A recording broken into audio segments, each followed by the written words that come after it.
2010 foi um ano importante porque acho que foi o ano em que o setor privado começou a chamar para si um pouco da responsabilidade com relação ao desmatamento. Porque até então era muito uma questão de o desmatamento não é problema do setor privado, é problema do governo, né?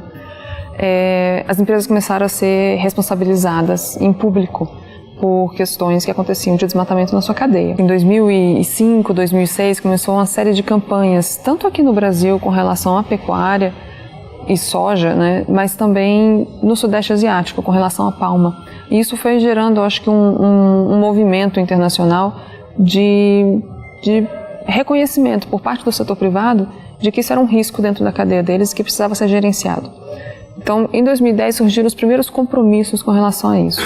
De lá para cá, a gente viu um número crescente de empresas com compromissos de eliminar o desmatamento das suas cadeias. Até 2014, acho que teve alguns picos. 2010 foi um deles, 2012 foi quando o TFA foi realmente criado, 2014 e 2015. E muitos dos compromissos feitos vencem em 2020, né? Alguns um pouco antes, alguns um pouco depois, mas a maior parte desses compromissos vence em 2020.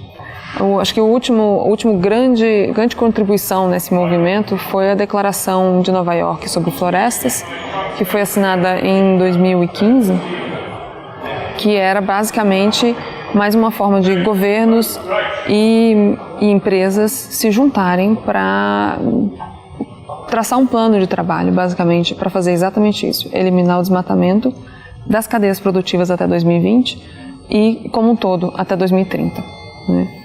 Então, acho que de lá para cá, a gente começa a ver muitas empresas começando a implementar esses compromissos também e começando a esbarrar também nos desafios que é, de fato, fazer isso, né? Existe uma atenção enorme da comunidade internacional sobre o que acontece no Brasil com relação à pecuária, tanto do ponto de vista de entender se o problema está sendo sanado, mas também de entender quais são as soluções, porque existem outros países que estão ainda onde a gente estava há 20 anos atrás. Mas as soluções encontradas no setor da pecuária são inovadoras e são interessantes, né? E é uma combinação das ferramentas que já existem no Brasil de monitoramento de desmatamento, né, com a capacidade que os atores no Brasil têm. O que hoje acontece em termos do sistema dos principais frigoríficos de bloquear fornecedores diretos, pelo menos, que são os que eles conhecem, envolvidos com algum tipo de desmatamento, de sobreposição com terra indígena, de sobreposição com área protegida,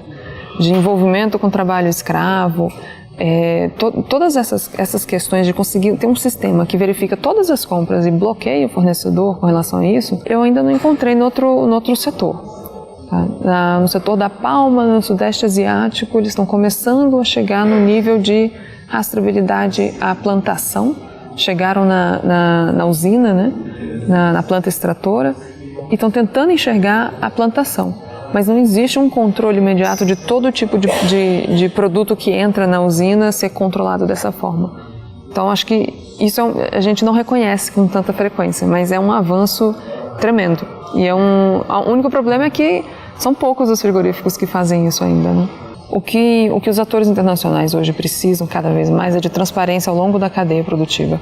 Essa transparência pode vir dos sistemas do governo, né, de transporte de animais, de registro das fazendas, da regularidade dessas fazendas, mas ela também tem a ver com a transparência da cadeia, né, de uma empresa conseguir identificar de onde que ela está comprando e qual é o risco envolvido nisso, né? E o que a empresa que está comprando naquela área está fazendo para gerenciar esse risco.